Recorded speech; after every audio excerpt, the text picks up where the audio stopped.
Hi, welcome to episode 16 of Beginning Fabrication.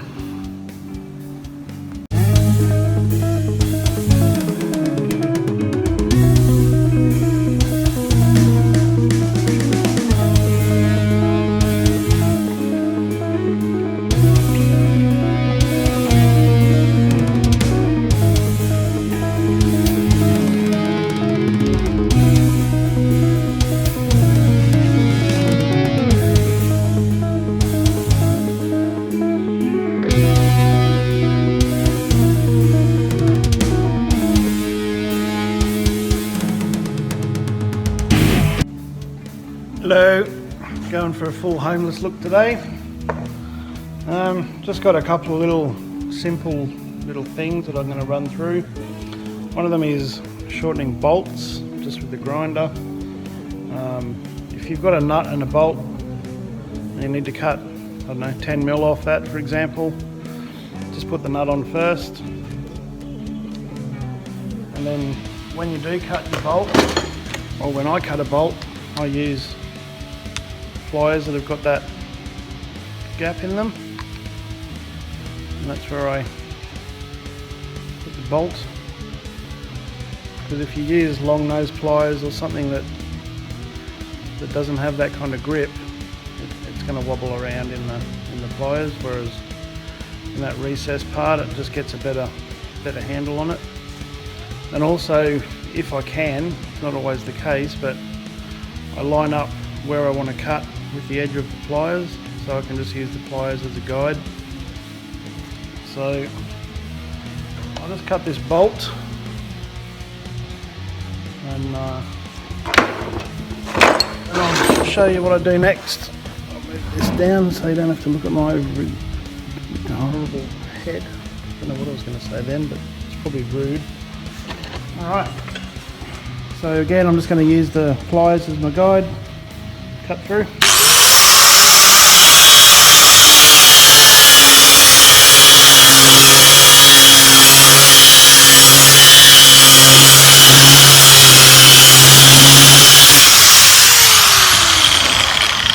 As you probably know by now, I never put a lot of pressure on my grinder, so even though this is only a 3/8 bolt, it still took that long to grind.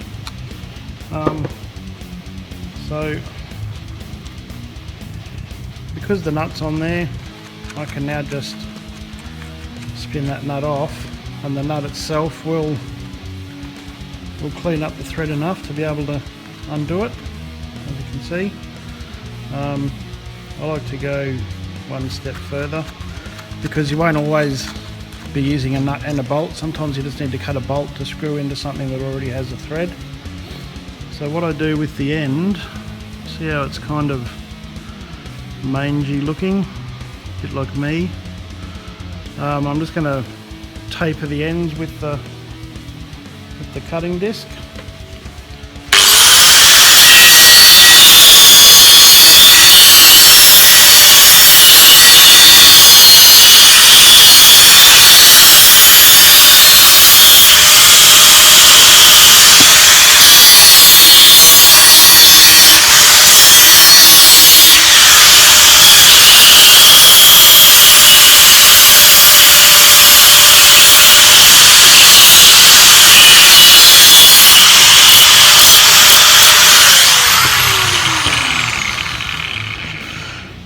So it doesn't look pretty, but using this technique I've never had an issue with screwing a bolt into a captive thread before, just because it's already got a nice tapered end to start the thread. And also, when you cut it, if it does leave a little daggy bit, well, you've chamfered it off. So that's just my little simple trick for shortening bolts. If you want to lengthen a bolt, this doesn't work. I was asked about doing dimple dies, and I've only ever used my dimple die tools to do them, but I just thought I might have a go at doing it by hand. I've just used step drill. You can use any drill really, as long as it's got a good size to it. I'm not sure exactly what size I even went to, but I went to that one there anyway, 4th one down. So I've done 2 in case I've stuffed one up. And again, this is just a 1.15mm zinc coated steel. So we'll go and see if we can smack some dimples into that. And if that doesn't work, I'll just show you how I do them with the tools that I've got. So this is the bit of pipe I'm going to use. I don't know what diameter it is, I think it's 38mm or something. But it's, you know, it's bigger than the hole. And also this is just a good length because it can bottom out in the vise. So when I'm hitting it with a hammer, it doesn't just want to keep sliding through. It'll hold itself in place. Alright, so I've literally never tried doing a dimple die this way. Because the first dimple die sets I bought a set of 5. They're only small, the biggest one's 25mm. And it was only $50 or something on eBay. And then the other dimple dies I've got, I've just machined myself. So I've never really had to do it this way. So I guess we're just going to have to try and eyeball that it's reasonably lined up with the pipe. I'm sure there's a, oh, you can just look through it, sort of eyeball it that way maybe. Oh, well, it doesn't matter. So I'm using my ball peen hammer, and I'm just gonna, I might even just aim for the whole thing, whole hole. Maybe around a little bit.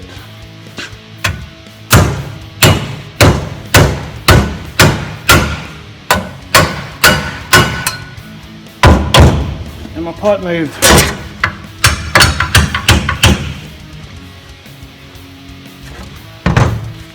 But that's dimpled actually, so that's not terribly bad. It looks bad because my hammer's dirty and it's leaving marks all over the metal. But at least once it gets a bit of a flare on it, it locates itself in the pipe better.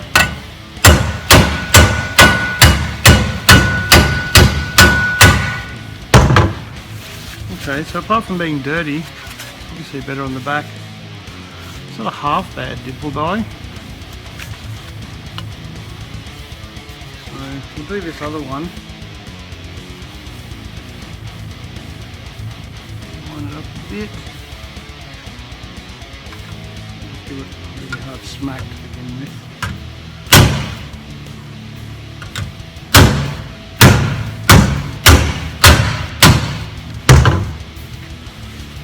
Okay, that's better than I thought. Alright, so basically you can dimple die with any size, whatever size pipe you've got, and whatever, you don't want the hole to be too much smaller than the pipe, I guess, because it'll be too hard to make a neat flare. I don't know what the ratio is, you know, if you're going to have a 25mm hole, probably go with 40mm internal pipe, perhaps, something like that. But yeah, that's not too terrible. Considering I didn't exactly spend a lot of time on it. So I guess just for the sake of it, I'll run you through how I use my dimple die tools. Alright, so this is my main dimple die kit.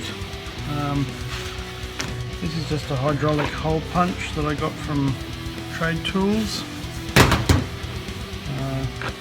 So it's got one of the punches is 25mm. You can see that, it's focusing properly. So the first dimple die set that well, the only dimple die set I bought, the biggest one, the reason I bought it was because it had a 25mm die, so I knew I could use this punch and this die together. So I actually I drilled out the dimple die and threaded it so that it'll fit onto the same axle that the 25mm cutter used. There. So when I do a dimple die, I need to drill a big enough hole to fit that. So I think I drill 11.5mm from memory. And then for the bigger punches, it's got a bigger axle, obviously, because it's got more force put on it. So the next dies I've got is 32mm for the cutter. So I've machined up 32mm dimple die. Go with that. And there's 40mm. Again, I don't know if you can see it. That's the cutter. So I've made a 40mm dimple die. And the last one I did is 51, because the next cutter up is 51mm. So I'll go and drill a hole in a piece of metal and do a dimple die. Another little tool that I keep with this that I forgot all about. This is for if you're making a little panel that gets held on with screws. I don't know if you can really see that. Basically, when you press this on around a hole, a screw hole, it puts a little sort of a crater around it, so you can run a countersink head screw and it'll sit in nice and flat. So I might even just drill a little hole in that and punch one of these in so you can see what this looks like. Cool. Alright, so with this little jigger, I made this for alloy. Well, it's made of alloy, but I made it for pressing bits into alloy door cards. So I've just drilled a couple of holes in a bit of scrap alloy. I don't actually know how it would go in steel, so rather than risk killing my little jigger, I'll just show you what it does on alloy.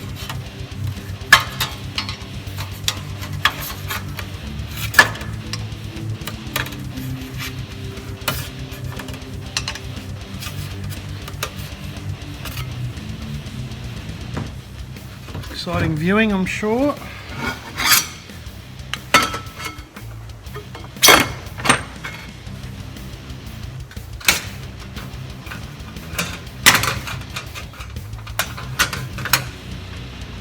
Do that.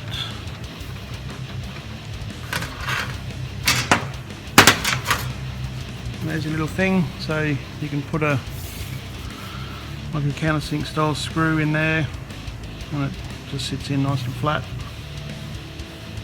So that's all that jigger does. Get rid of that. And so I've drilled a 11.5mm hole, just because that's what my punch here needs. Now you don't need one of these punches. I think most of these come with a threaded bit anyway, so you can just use a nut and a bolt to pull them together. But the first time I ever used these, before I drilled this to use this machine with it, I just sort of sat them together over the job and put it in the vise and squeezed it together, because once you've got a decent sized hole like how we did before, all it's doing is just flaring the edge. It's not doing that much work. It's not doing as much work as the cutter does. But another thing that you can get, which I don't have because I'm a cheapskate and they're more expensive, you can actually buy dimple dies that cut at the same time. So it does the cutting and then it dimples it in the one process, which is genius. You can also get oval shaped dimples that have got two sort of threaded areas in them. So that's my 25mm hole punched with this little jigger. So I'll just take and then you get left with these funny little wavy washers. So now I can just take the cutter off, put the dimple die thing on. Might as well press it the same way as the other ones. And also they've got a little extra sort of a collar there, so when you sort of put the two halves together, you can feel when they're lined up.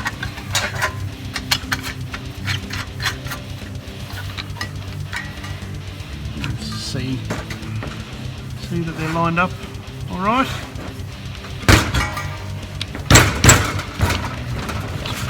Give that a squeeze.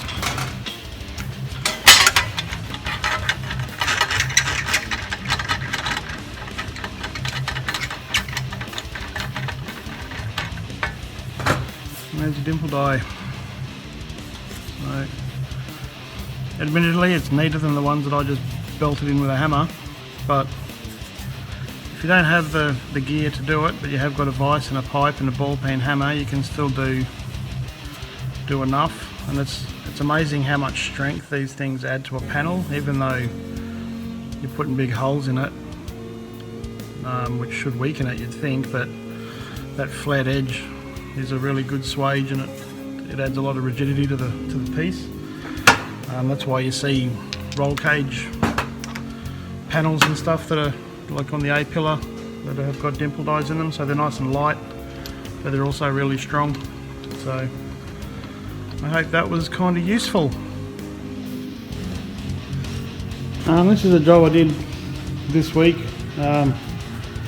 Just a scoop I made for an HK. It's got the HK ribs in it, but the guy wanted a backing panel, so it wasn't just hollow. So I've used dimple dies, so I've got the 25, 32, 40 and then the 51 in the centre. And it's 6 inches high. He'll trim it down to 4 inches, so that'll level up. Once that's trimmed down, you can see the line, it'll make that the circles in the centre of that panel.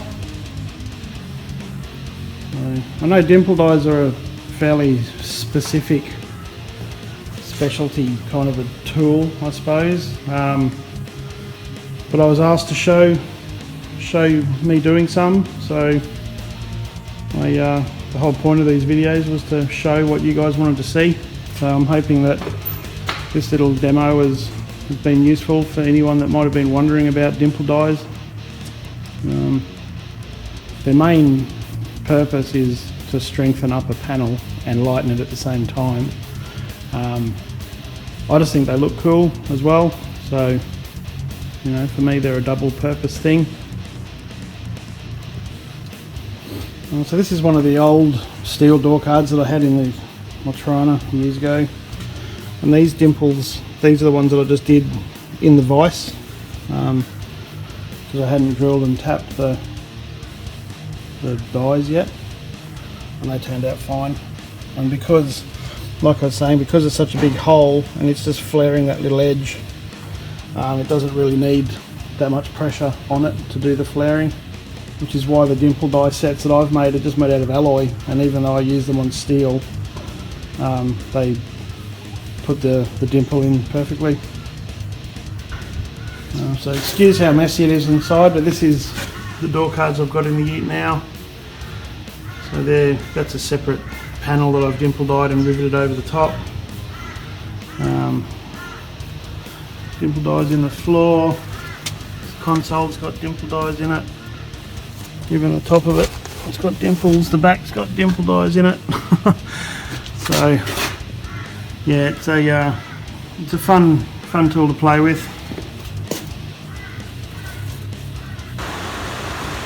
Another question I got asked this week was about drilling and tapping holes to thread. Obviously that's what a tap is. Now I'm not anything, I have no trade, so don't take this as gospel, but I've always just done, for example, if you needed to drill and tap something to fit a 5mm bolt in it, I come down 3 sizes of a 1/2 mil stepped set. So I'll drill a 3.5 mil hole to tap a 5 mil bolt, and that's the same if I needed, oh, can't see, well there's 10 mils in there somewhere. Let me just get these out. I didn't prepare very well for this. Okay, so for a 10 mil hole I'd still go 1, 2, 3, so I'll drill an 8.5 mil hole for a 10 mil bolt. Now if someone out there actually knows what they're doing and does this sort of stuff for a living, like fitting and turning and that sort of whatnot, let me know if I'm on the right track with that, because I've done it that way for 20 plus years and I've honestly never had an issue with it. So I'm assuming it can't be too far out. And also with the Imperial one, same deal, 1/4 inch, 1, 2, 3, that's 1364, and that goes through the whole range of sizes. Obviously I don't drill and tap massive holes very often, so maybe if you're doing a 1 inch coarse thread tap, well then it might need a smaller hole depending on how deep the threads are, but for anything up to say like 9/16, this rule seems to work really well. And I do the same thing on alloy as I do with steel, and I've never had a bolt strip out, so there you go. Alright, this little tip, it's just for in case I've just got an old exhaust flange style thing for this example. If you need to replicate it, the easiest way, you can just sit it on the metal and scribe it or mark it out. Another way to do it,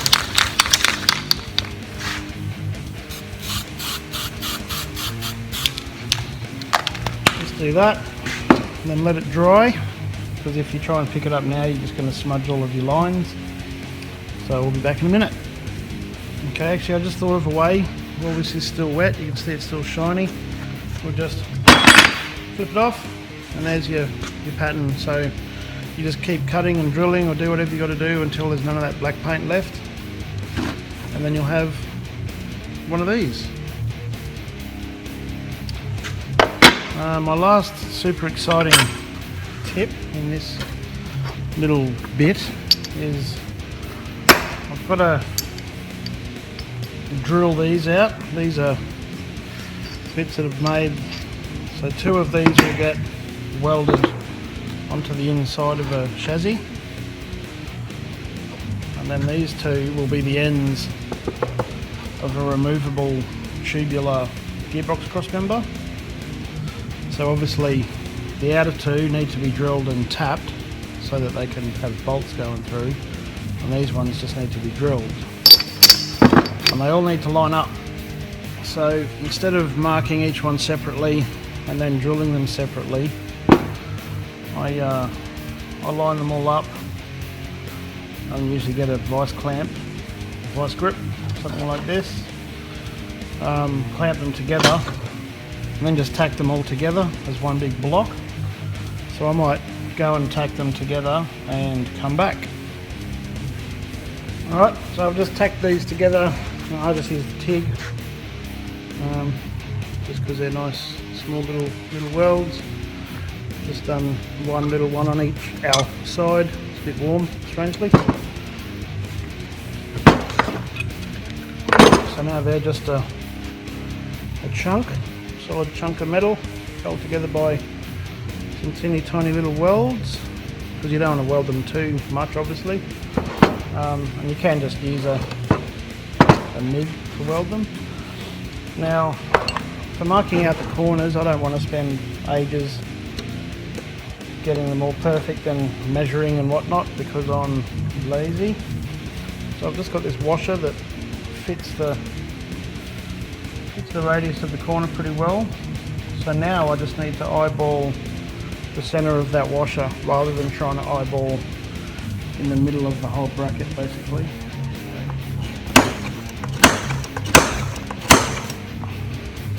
One.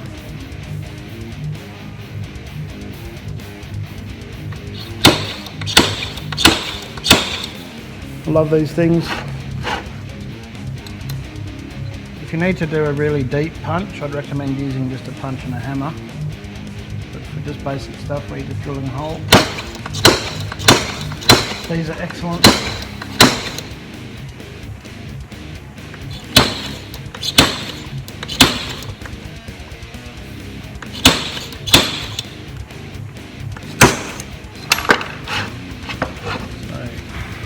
Holes punched. So I can drill all of these in one go now, and I'm going to use 3/8 bolts, which is basically what this is. So I'll go down my 3 sizes to whatever it was. I think we went over it once before. Go down 3 sizes. I'll drill them all the size that's small enough to tap, and then I'll drill 2 of them to 3/8 so that the bolt can just pass through them. Before I do that, what I normally do is just with a grinding disc, is I just grind a groove through them, and it doesn't need to be very deep, it only needs to be a couple of mil, just so I know the orientation of where all these holes go. And I also, once I've busted them apart, I use this again and just put a punch on each one, so I know which is the top of this layer, just so I can be 100% sure that all of the bolt holes and everything are going to line up. So actually I might even just use the cutting disc just to put my little line in.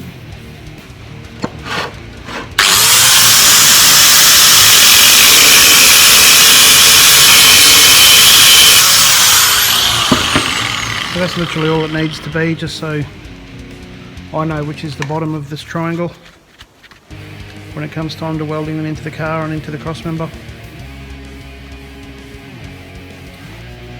So I've got this clamped into the vise to drill. When you are drilling something that you are drilling all the way through of with the vise, just make sure that you can see I've had a few goes.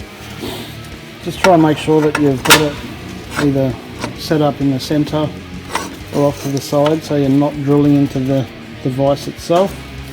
I mean, it doesn't really damage the vise as such, but it just means that you're doing extra drilling for no reason, which is wearing out your drill bit and taking your time. So I'll just keep rotating this, I think, as I drill these holes. I'll have them just hanging off the side here so I can see and feel when it's finished drilling. Some of you might have noticed that my vise isn't bolted to my drill press. That's just a practicality. I find it easier to have it more freely adjustable. This is an X wide vise, so if I need to do something really accurate, I'll bolt the vise down and then use the handles on the vise to move backwards and forwards, or left and right, or whichever way it has to go. But in this sort of case where I'm just drilling holes, I don't put that much pressure on the drill. The drill's going pretty slow. As you can see, I'm not even holding it.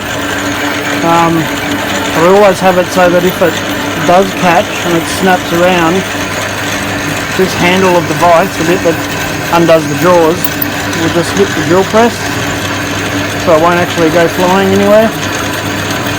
So there you go. So that's that all drilled out now, all the way through. So to do those, well, 12 holes, I only had to drill 3 holes, and I know that they all line up, so that little trick is pretty useful, I think. So here's our gearbox mounty thingies. You can see the cut that I put in at the start, it's all there still. And so what I've done is I've actually split them into pairs, and I've drilled,